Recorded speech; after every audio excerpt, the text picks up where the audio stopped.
Hi!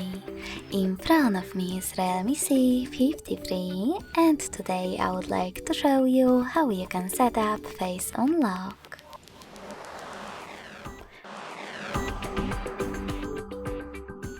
First of all, go into Settings and scroll down to access Security.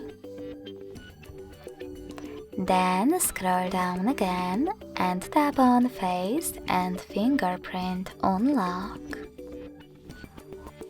Now enter your current login method.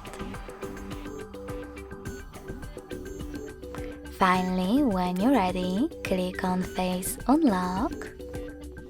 Read all of the instructions and disclaimers and tap on I agree at the bottom right corner. Then select Start, also in the same corner. Keep your face in frame and follow all of the instructions from your screen.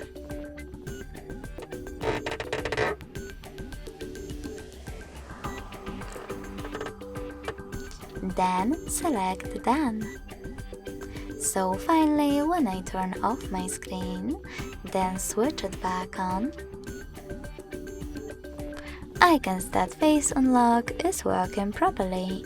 So all I need to do is swipe up to open my device. Thanks so much for watching. If you enjoyed this video, smash that like button, comment and subscribe. Bye!